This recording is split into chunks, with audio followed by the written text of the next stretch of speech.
Hallelujah. আজকে ঈশ্বর কখন আমাদের জীবনে আশ্চর্য কাজ করবেন, কখন তিনি আমাদের সঙ্গে সঙ্গে থাকবেন, আজকে সেই বিষয় দেখবো। যোহন 15:1 থেকে প্রভু বলছেন, আমি প্রকৃত দ্রাক্ষালতা এবং আমার পিতা কৃষক। আমাদের স্থিত যে কোনো শাখায় ফল না ধরেন তাহা তিনি কাটিয়া ফেলিয়া দেন, এবং যে কোনো শাখায় ফল ধরে তাহা তিনি পরিষ্কার করেন, যেন তাহাতে আরো অধিক ফল ধরে। হালেলুয়া। প্রভু কি বলছে? আমি প্রকৃত দ্রাক্ষালতা। প্রভু বলছে আমি প্রকৃত দ্রাক্ষালতা, আমার পিতা কৃষক, আর তোমরা শাখা প্রশাখা। শাখা প্রশাখা দুটো কথা বলা হয়েছে এখানে। শাখা প্লাস প্রশাখা মানে কি? শাখার থেকে আরেকটা ছিটকে ডাল বেরিয়ে যায়, তাকে প্রশাখা বলা হয়। আমরা সেই শাখা প্রশাখা, শাখা প্রশাখা দু রকম, মানে মোটা ডাল, তার থেকে সাইডে বেরোনো ছিটকো ডাল, এরকম ফারাক আছে। তাই এখানে প্রভু হচ্ছে দ্রাক্ষা লতা, তিনি হচ্ছে গাছ, তিনি হচ্ছে সম্পূর্ণ গাছটা হচ্ছে প্রভু। আর পিতা পরমেশ্বর তিনি হচ্ছে কৃষক, তিনি এই জমিতে সেই গাছটাকে রোপণ করেছেন, যাকে বলা হয় চাষি, তার জমিতে ধান চাষ করে সে। পিতা হচ্ছে কৃষক, তিনি চাষ করেছেন। আর প্রভু হচ্ছে গাছ, গাছের ডালপালা কিংবা ছিটকে ডাল, মোটা ডাল ছিটকে ডাল ভাগ ভাগ আছে, সেইগুলো হচ্ছে আমরা। তা প্রভু বলছে আমাদের স্থিত যে শাখা প্রশাখায় ফল না ধরে তাহা আমার পিতা কেটে কি করেন? ফেলে দেন, কেটে ফেলে দেন, কেটে ফেলে দেন। আর যে শাখায় ফল ধরে সেটাকে তিনি পরিষ্কার করেন। এতে ফল ধরার মানে কি? ফল ধরার মানে তোমার মধ্যে তুমি নিজেকে কতটা শুধরে নিয়েছো, প্রভুর পথে ফিরেছো, তুমি কতটা প্রভুকে সময় দিচ্ছ, প্রভুর আরাধনা প্রার্থনায় কতটা সময় দিচ্ছ, নিজেকে পরিবর্তন করার চেষ্টায় আছো, যে আমার মধ্যে এই কমজোরিটা রয়েছে, এর থেকে আমাকে বেরোতে হবে, এর জন্য আমি ঈশ্বরের কাছে প্রার্থনায় থাকবো। আজকে শাখা প্রশাখা, আজকে বাইবেলে দেখি, বাইবেল বলে করন্থীয় অধ্যায় মণ্ডলী খ্রিস্টের মস্তক। আমরা কয়জন ঈশ্বরের রাজ্যের জন্য সময় দিই? রবিবার দিনটা আসি, অনেকে ব্যস্ততা ভাবে, অনেকে ভাবে আমি যাই, ওখানে গেলে তো আমি ভালো থাকছি, ভালো থাকছি, আমার জীবন ভালো চলে যাচ্ছে, সুস্থ থাকছি, আমাকে যেতে হবে। কিন্তু এটা ভাবছি না যে আমি ঈশ্বর থেকে নিযুক্ত, ঈশ্বর আমাকে তার গাছের সঙ্গে একটা অংশ হিসাবে আমাকে তিনি এই জগৎ থেকে বেছে নিয়েছেন।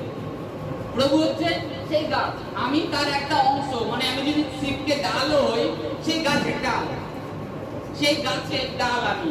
আর আমার ডালে যদি ফল ধরে তবে আমার পিতা কি করবে? পরিষ্কার করবেন। পরিষ্কার করার মানে আমাকে আরো অনুগ্রহ দেবেন, আমাকে আরো আশীষ করবেন, আরো ব্লেস করবেন, যেন আমি ঈশ্বরের রাজ্যের কাজে আরো ধাবিত হতে পারি। আর আমরা কি আজকে যখনই ঈশ্বর থেকে আমরা আশীষ কিংবা সুস্থতা পেয়ে যাই, তখন প্রভুকে ভুলে যাই, প্রভুকে সেই সময়টা আর দিই না, প্রভুকে আর সেই সময়টা দিই না। তাতে কি হয়? আমরা ফলহীন থেকে যাই। এক সময় পিতা কি করেন? সেই ছিটকে ডালগুলো ছিটে ফেলে দেন।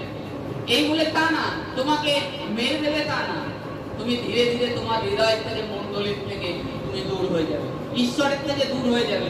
তোমার তখন এই মণ্ডলীতে আসা মনে হবে ফালতু বক বক করে, প্রত্যেকে আমি জগতে ভালো আছি। তখন তোমার জীবনে একটার পর একটা সমস্যা আবার তোমার উপরে চলে আসে, আরো রোগ ব্যাধি তোমার উপরে চেপে ধরে। কারণ আগে তুমি গাছের সঙ্গে জুড়ে ছিলে, এবার গাছের থেকে যখন তোমাকে কেটে ফেলে দেওয়া হবে, তখন লোকে কি করবে? যে ওটা লোক কেটে বাদ দিয়ে দিয়েছে কৃষক, ওটাকে নিয়ে যাও বাড়িতে পোড়া। শয়তান সেই রূপ আমাদের জীবনে করে, যখন আমরা প্রভুর থেকে দূরে সরে যাই, তার গাছ থেকে আমরা আলাদা হয়ে যাই। পিতা যখন আমাদের ছেটে ফেলে দেন, এটা জাগতিক ভাবে আমাদের উপরে শয়তানের টর্চার শুরু হয়ে যায়। তারপরে যখন মৃত্যুর পরে তখন কি হয়? সেই অনন্ত অগ্নিতে ঢেলে দেওয়া হয়। আজকে আমরা খালি শারীরিক সুস্থতার কথা ভেবেই যাচ্ছি। শারীরিক সুস্থ কিভাবে ভালো থাকবো, কিভাবে প্রভুর সেবা কার্য করবো এটা ভাবছি না। কিভাবে আমিও এসে সকল মন্ডলীর যে ভাই বোনেরা আছে তারা যে সেবা কাজে আছে তার সঙ্গে কি করে আমি হাত কাটাবো, কি করে আমি সাহায্য করবো, যেরকম শান্তি রুটি হচ্ছে কিংবা যা আদার প্রোগ্রাম যা কিছু হয় তাতে আমি সাহায্য করবো, সেই চিন্তা নেই কারো। যে প্রভুর সেবা কাজ করবো কি করে, কয়েকটা মানুষ করছে তারাই করে যাচ্ছে। আমরা নিজেদের মনের মধ্যে স্বার্থ নিয়ে কিংবা অহংকার হিংসা নিয়ে ভরে রেখে দিয়েছি।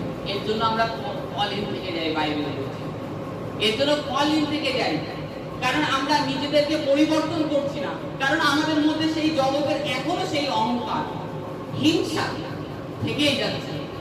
প্রভুতে আসছি, আমি নিজেকে বলছি আমি খ্রিস্টের আরাধনা করি,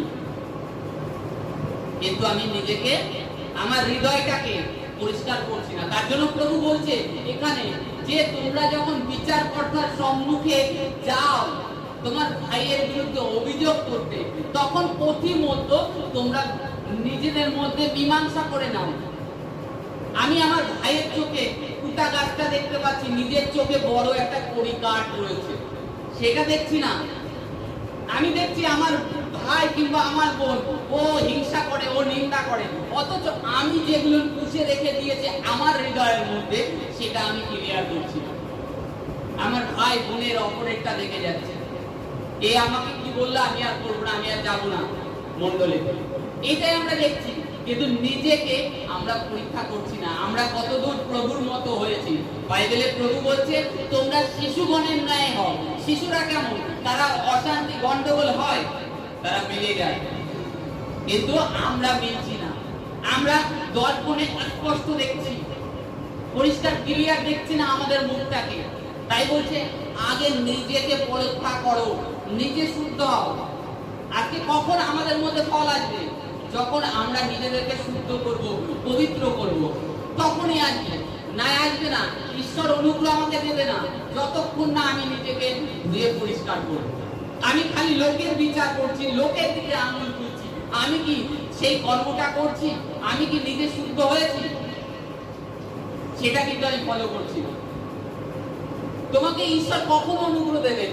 যখন তুমি নিজেকে শুদ্ধ করবে, ফ্রেশ করবে, আর ঈশ্বরের সময় দেবে, কিংবা ঈশ্বরের কাজ করার জন্য তোমার মধ্যে একটা আকাঙ্ক্ষা থাকবে আলাদা, তোমার মধ্যে একটা আগ্রহ থাকবে আলাদা, যে আজকে প্রভু বলছে কিংবা আজকে মন্ডলীতে একটা অনুষ্ঠান আছে, সেই কাজে আমাকে কি করে সাহায্য করবো। না, আমরা টাইম মতো আসবো, আড়াইটের পরে টাইম বাধা। এর জন্য তোমরা নিজেরা অলিন থেকে যাও। এখনো তোমাদের মধ্যে সেই জাগতিক বিচার রয়েছে, জাগতিক হিংসা পানা রয়েছে। আমরা তো করেছি না, ওটা করো না, তবে ঈশ্বর থেকে অনুগ্রহ থেকে তুমি বঞ্চিত থাকবে। আমি অপর্ণাদিকে গত বৃহস্পতিবারই বলছিলাম এখানে বসে বসে যে আমি বাড়িতে প্রার্থনা করছি, প্রার্থনা করতে করতে একটা দর্শন আমি দেখছি, যে দর্শনটা এই ঈশ্বর আমাকে দিয়েছেন, যে আমি দেখছি, তাকাচ্ছি যেদিকে মরুভূমি, মরুভূমির দিকে দেখছি, সামনে মরুভূমি, যেই আমি তাকাচ্ছি সেদিকে গাছপালা হয়ে যাচ্ছে, উদ্ভিদ জন্মগ্রহণ করছে, মানে মরুভূমিতে গাছপালা হয়ে যাচ্ছে। ঈশ্বর আমাকে এই দর্শনটা দিয়েছে, আর এই দর্শনটা রিয়েল। আমি যা কিছুতে হাত রাখছি সেটা যেন অদ্ভুতভাবে আশীষ হয়ে যাচ্ছে। মানে এমনই কাজকর্মে নিজের কাজের দিক থেকে দেখছি, যা দিয়ে কোনো মিস্ত্রি অসম্ভব, দেখলেই বলবে এটি কিছু করা যাবে না, চলে আসবে। যে হাত রাখছি মানে তাতে একটা আশ্চর্য সুন্দর জিনিস হয়ে যাচ্ছে। এটা কে করেন? ঈশ্বর সদাপ্রভু আমাদের হাতে ব্লেস করেন। যখন নিজেরা আমরা অধর্ম থেকে, মিথ্যে আচার থেকে, মিথ্যে কালচার থেকে ফিরে আসি, নিজেরা নিজেদেরকে ধৌত করি, আজ প্রভুতে সংযুক্ত থাকি। এখানে লেখা আছে যদি আমাদের জুড়ে থাকো তাহলে তোমাদের ফল আসবে। তুমি জুড়ে না থাকলে কি করে ফল আসবে? তুমি মাসে একবার আসবে প্রার্থনা, আর আসবে না। শুনে দেখেন তো, আমি হয়তো একবার মন্ডলী থেকে বোম্বে গিয়েছিলাম, আজকে গিয়েছিলাম যে ওখানে কাজ করব, তখন একটু এখানে খুবই পরিস্থিতি খারাপ যাচ্ছিল। তারপরে কেউ বলতে পারবে না যে আমি মন্ডলে ছুটি করেছি। নিজের শালীর বিয়ে কিংবা এ মারা গিয়েছে ও মারা গিয়েছে, কোনোদিন আমি সে প্রভুর কাজ আগে ফেলে রেখে সেখানে যাইনি। কেন যাইনি? আমি জানি এখানে আসলে আমার অনন্ত জীবন, আর ওটা জাস্ট আমার সার্বিক চাহিদা পূর্ণ করে, হয়তো কিছু খাদ্য খাবার সামগ্রী, সার্বিক আনন্দ অনুভব করি। আজকে আমরা মণ্ডলীর দিনকে ঘুরতে চলে যাই, রবিবারের দিনকে প্রভুকে সর্বপ্রথম রাখি না। এই কারণে ঈশ্বরের অনুগ্রহ আমাদের থেকে দূরে, ঈশ্বরকে সর্বপ্রথম রাখি না। প্রার্থনার সময় আমরা দিই না প্রভুকে। কালকে বেলায় শোনেন, রাত্রিবেলায় আমি প্রার্থনায় বলেছি, পশুদিনকে এত ঘাটতি হয়েছে, আমার গা হাত পা এরকম ফেলছি জন্য আমার কষ্ট হচ্ছে। হাতটা দিয়ে মানে এটা আমাদের সানমাইকা কাটার একটা পেন থাকে, পেনের মতনই হালকা টান দিলে কেটে যায়। সেই পেনটা ধরে যে চেপে কাটবো, এই হাত দিয়ে আমি চেপে কাটতে পারছি না, এত পরিমাণে বিষের মতো ব্যথা। মানে যেদিনকে আমরা ওই ল্যাংদা দিয়ে ডবল ঠেলাঠেলি করি, ওটা যদি কন্টিনিউ করি তখন গা হাত পা ব্যথা থাকে না। আর যদি ওই 2 দিন 10 দিন 15 দিন পরে একবার করি, তারপরের দিনকে এত ব্যথা হয়, মনে হয় কি শরীরে কেউ মনে হচ্ছে এমন মরা মেরেছে, সে ধারণার বাইরে, ওই জন্য নড়তে পারি না। সেই অবস্থায় আমি কাজে গিয়েছি, রাত্রেবেলায় এসে আমি কোনোদিন প্রার্থনা ঠিকঠাক না হলে আমি ঘুমোই না। তা কালকে আমি 10টা অবধি বাইবেল, ওই মানে আমার অন্তঃকরণের সহিত যেটুখানি প্রার্থনা করার দরকার, বাক্য করার দরকার হয় না। 10টা অবধি বসেছি, সেই ঘুমের জন্য ফেটে যাচ্ছে। তারপরে কি করবো, খেয়ে দিয়ে উঠলাম, উঠে আবার বসলাম, তাও হচ্ছে না। তারপরে ওরা ঘুমিয়ে পড়েছে, আমি কি করেছি, বাইরে গিয়ে বসলাম, মোবাইল দেখে হ্যাঁ ঘুমটা এবারে যেই ঘুম কেটেছে সঙ্গে সঙ্গে গিয়ে তখন ওই মুহূর্তে গিয়ে আমি আবার প্রার্থনা করতে বসলাম। ওই 10টা থেকে আবার 11:30 বাজে ওই খাটের পরে বসে বাইবেল করে তারপরে ঘুমলাম। এবার যখন আমার আত্মার পুরা পূর্ণ হয়ে গেল, তখন দেখবো আমি শুয়ে পড়লাম, আমার ঘুমও চলে এসেছে, মানে হৃদয়ে আলাদা শান্তি চলে এসেছে। এটা কি, যখন আমরা প্রভুকে সময় দিই, প্রভু আমাদেরকে সময় দেন, প্রভু আমাদের সমস্ত কিছুতে আশীষ করেন। আর তিনি কি চাইবেন, যে এই গাছে এই ডালটায় ফল ধরেছে, এই ডালটাকে যত্ন করতে হবে, এই ডালটাকে আরো যত্ন করতে হবে, এই ডাল আমাকে ফল দেওয়ার জন্য ব্যস্ত আছে। প্রভু তাই করবেন। আর আমরা ঈশ্বরের মহিমা করি। বাইবেলে লেখা আছে, তোমরা সমস্ত অন্তঃকরণের সহিত তোমাদের যা আছে তার থেকে ঈশ্বরের মহিমা করো, তার জন্য উত্তম উত্তম জিনিসটা আনো।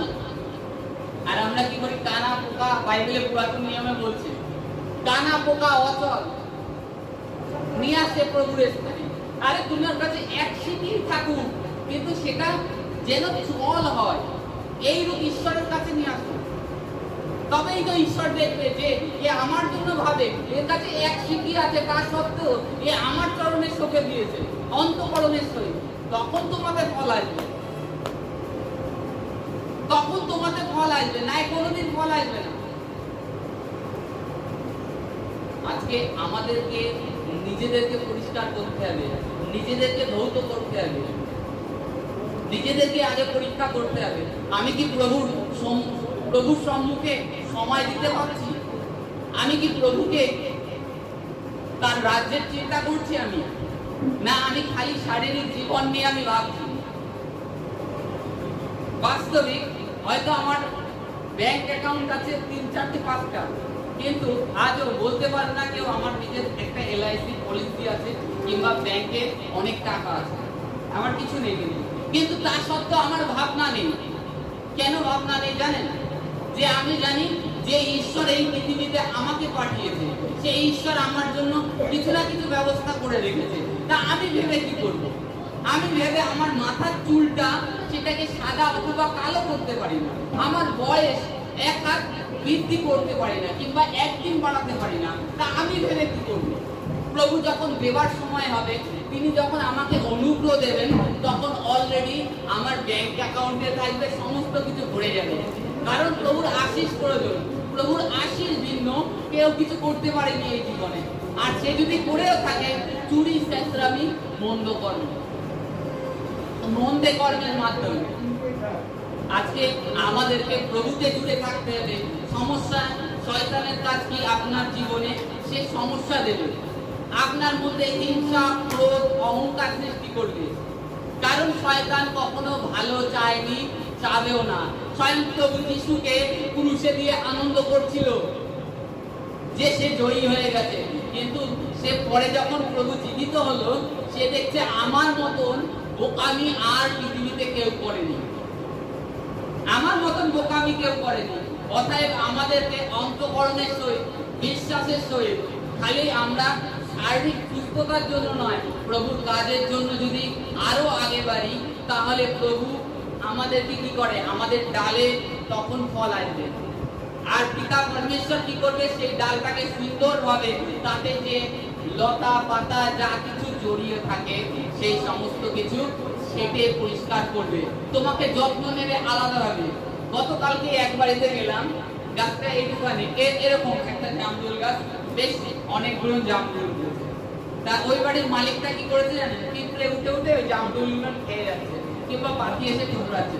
সে মালিকটা কি করেছে, ওই জামরুল, এক একটা জামরুল বিদেশি জামরুল মনে হয়, আপনাতে কাজে গিয়েছে, তা সেই জামরুলে এক একটা কভার পুড়িয়ে রেখে দিয়েছে, যেন কোনো পাখি তাতে এসে না ঠোকরায়। কারণ সেই গাছটায় ফল এসছে, সেই ফলের মালিকটা যত্ন নিচ্ছে, কারণ যত্ন নিচ্ছে যে কেন কোনো পোকা কোনো কিছু না কাটে, সেই গাছটাকে যত্ন নিচ্ছে, ডেইলি কন্টিনিউ তার গোড়ায় জল দিচ্ছে, যাতে ফল তাতে আরো বড় হয়, কিংবা সামনে নেক্সট টাইম যখন ফল হয় আরো যেন ফল হয়, আরো ফল ধরে। মালিকটা যত্ন নিচ্ছে, কারণ সেই গাছ অলরেডি ফল দেয়া চালু করেছে। আপনিও যখন প্রভুর রাজ্যের জন্য ফল দেয়া চালু করবেন, আপনার জন্য পিতা পরমেশ্বর সেরকম ব্যবস্থা করবে, আপনাকে জল দেবে, আপনার গোড়ায় জল দেবে, আপনার ফলে কভারিং করবে, যাতে কোনো পাখি কোনো শয়তান এসে ওই ফলটায় আক্রমণ না করে। জল দেয়া মানে কি, আপনার গোড়ায় জল দিলে মানে কি, আপনি সমস্ত প্রকার প্রোটিন পাবেন। কি প্রোটিন? আপনার কোনো খাদ্যের অভাব হবে না, কোনো অভাব অনাটনে পড়বেন না, কোনো অভাব অনাটনে পড়বেন না। ঈশ্বরের জ্ঞান সেটাও দেবে। যখন কৃষক জল দেয়, সার দেয়, তখন কি হয়, সেই গাছটা নিশ্চয়ই পুষ্টি থাকে, সম্পূর্ণ ভিটামিন সমস্ত কিছু পায়, তাই গাছটা জোর প্রাপ্ত হয়ে ফলবান হয়, তাতে ফল আসে। তখনই আপনার মধ্যে যখন ফল আসে, তখন ঈশ্বর তাকে আরো যত্ন নেওয়া শুরু করে, যাতে নেক্সট টাইম আরো ফল আসে, আরো ফল আসে। এইভাবে ঈশ্বর যত্ন করে। আর যদি ওই গাছটায় যদি ফল না ধরতো, ওই মালিকটা 2 বছর দেখতো, তখন পরে কি বলতো, এই গাছটা বৃথাই জায়গাটাকে নষ্ট করছে, এই ডালটা, এটাকে কেটে ছেটে ফেলে দাও, সেটা ফেলে দাও। আজকে প্রভু তার বাক্যে এটাই বলেছে, যেটায় ফল ধরে তিনি সেটাকে আরো যত্ন করেন। আজকে অনেকে হয়তো বলতে, কিংবা তাদের মনের গল্পে ভাবনা হতে পারে যে তোমরা সুস্থ সবল আছো বলে, তার জন্য এইটুকু তোমাদের মনের মধ্যে ভাবনা আছে। না, এক সময় আমরাও দুর্বল ছিলাম, এক সময় আমরাও পীড়িত ছিলাম। প্রভুকে আজকে প্রভুর গৌরবের জন্য, প্রভুর মহিমার জন্য তিনি দাঁড় করিয়ে রেখেছেন। আমি করি, আমি করছি না, প্রভুর আত্মা, তার শক্তি, তার বাক্য আমাকে বল দেয়, তার বাক্য আমাকে বল দেয়। যখন আমি পীড়িত থাকি, দুর্বল থাকি, তিনি আমাকে বলেন। আজকে আমি বলবো যে যেখান থেকেই আসুন না কেন, প্রভুর প্রাঙ্গণে উপস্থিতিতে কখনো আশা বন্ধ করবেন না। আজকে আমি সুস্থ হচ্ছি না বলে আসবো না, কিংবা অনেকদিন গেলাম কোনো ফল পাইনি, আপনি প্রভুর সেই চরণটাকে আঁকড়ে ধরুন। একটা ছেলে যখন, একটা মেয়ে, ছোট শিশু থাকে, সে যখন তার পিতা মাতার কাছে যে যাচনা করে, দৃঢ়ভাবে যাচনা করে ধরে দাঁড়িয়ে থাকে, দেবা না তাহলে আমি যাব না। তদ্রূপ যখন দাঁড়িয়ে থাকবেন, ঈশ্বর আপনাকে দেবেন। আর আপনি যখন বিশ্বাস থেকে সরে যাবেন, গাছের থেকে নিজেকে আলাদা করে নেবেন, তখন আপনার মধ্যে ফল আসবে, আপনার মধ্যে আরো কি সমস্ত সমস্যা বেড়ে যাবে, সমস্যা। আমরা জানি আমাদের এই প্রভুতে এক বোন, এক সিস্টার তারা ছিল, তারা যখন প্রভু থেকে সরে গেল, তাদের অনেক রকম সমস্যা, আমার নিজের চোখে দেখা। ভালো মানুষ ছিল, যখন প্রভু থেকে সরে গেল, তার হার্টের সমস্যা ধরা পড়েছিল। আজ মনে হয় তারা ডাক্তারের চক্কর লাগিয়ে যাচ্ছে। প্রভুতে যে বিশ্বাসে আপনারা এসেছেন সেই বিশ্বাসে ধৈর্য সহকারে দাঁড়িয়ে থাকুন, গাছের সাথে জুড়ে থাকুন, আর নিজেকে চিন্তা করুন যে আমি প্রভুর কাজে কতটুকু ব্যবহৃত হতে পারি, প্রভুকে কতটা সময় দিতে পারি। সে যে কোনো কাজ, ঈশ্বরের প্রাঙ্গণের কাজ, সেটা যে হোক, এই বস্তা তোলা, মাইক কিছু যাই হোক, প্রভুর রাজ্যের জন্য করছেন। এটা ভাববেন যে আমি যেটা পারিবারিক করে থাকি ওটার কোনো ভ্যালু হবে না, কিন্তু এইখানে আমি যেটুকানি করছি ওই স্বর্গ রাজ্যে সেইটুকানি লিখিত হবে, আর তার সঙ্গে সঙ্গে আশিসের দরজা আমার জন্য খুলে যাবে, আর তাতে আমার মধ্যে ফল দেবে। আপনি যখন প্রভুর সেবা কাজ করবেন, আপনি যখন প্রভুর রাজ্যের কাজ করবেন, প্রভুর জন্য চিন্তা করবেন, মনে করুন আপনার মাজায় ব্যথা, আপনি এসে মুন্ডলিতে ঝাড় দিচ্ছেন, নিয়ত ঝাড় দিচ্ছেন, প্রভু কি দেখবেন যে এর মাজায় ব্যথা সত্ত্বেও আমার মুন্ডলিতে ঝাড় দিয়ে যাচ্ছে, এর তো আর মাজায় ব্যথা রাখা যায় না, এর তো মাজায় ব্যথা রাখা যায় না, এর পায়ে ব্যথা রাখা যায় না, এ আমার সেবা কার্যের জন্য ব্যস্ত, এর মনের মধ্যে সেই আকাঙ্ক্ষা আগ্রহ রয়েছে আমার সেবা কাজের জন্য, তাহলে একে আমার কি করতে হবে? কারণ এ আমাকে আরো ফল দেবে, কি এ আমাকে আরো ফল দেবে, তখন প্রভু আপনাকে আরো বৃদ্ধি করে আর আপনার পীড়িত শরীরকে সুস্থ করে, তিনি আপনাকে উঠান। আমাদের কি প্রভুকে, প্রভুর সঙ্গে জুড়ে থাকতে হবে, আর যে আমাদের মধ্যে যে ফল, ঈশ্বরের আরাধনা, তার বাক্য পড়া, তার বাক্যে নিয়ত ধ্যান করা, আর নিজেদের মধ্যে থেকে বিচার করতে হবে, নিজেদেরকে আগে পরীক্ষা করতে হবে। তাই তো দাউদ রাজা বলছে, হে ঈশ্বর সদা প্রভু, আমার অন্তঃকরণ দেখো, আমার মধ্যে কোনো ছলনা, পাপ, অন্ধকার পাওয়া যায় কিনা, আমাকে পরীক্ষা করো। তোমরা কেউ গর্বের সহিত বলতে পারবে যে ঈশ্বর আমাকে পরীক্ষা করো? বলতে পারবে না, কারণ সেইভাবে তোমরা চলছো না। কেন চলো না? দাউদও স্বর্গের থেকে আসেননি, দাউদ রাজা রাহব বেশ্যা, আজকে বাইবেলে তার নাম লিখেছে। কেন লিখেছে? যেদিন থেকে জেনেছে জীবন্ত ঈশ্বর সদাপ্রভু ব্যতীত আর কোনো ঈশ্বর নেই, সে তার বিশ্বাস ক্রিয়া ত্যাগ করেছে।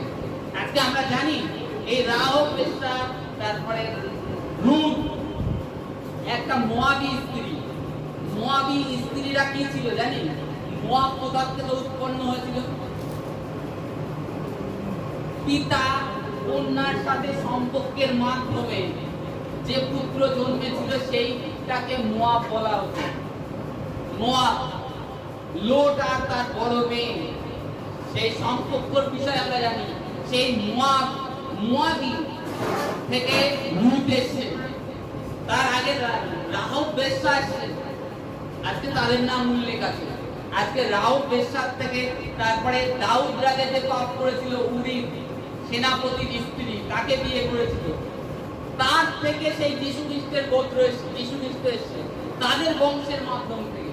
কেন তাদের নাম তুলেছিলেন? তিনি তো পবিত্র পরমেশ্বর। তিনি দেখালেন এটাই যে ঈশ্বর প্রত্যেককে ভালোবাসে, পাপকে ঘৃণা করে কিন্তু পাপীকে ভালোবাসে। আপনি জন্মেছেন, পাপ নিয়ে আসেননি, আপনি এই জগৎকে দেখে শিখেছেন, তা ওইটা ত্যাগ করুন, ঈশ্বর আপনাকে ভালোবাসে, আর আপনি প্রভুতে জুড়ে থাকুন, আপনার মধ্যে ফল আসবে, আর ঈশ্বর আরো পরিষ্কার করবে যাতে নেক্সট টাইম অধিক ফল নিয়ে আসতে পারে। Hallelujah, hallelujah.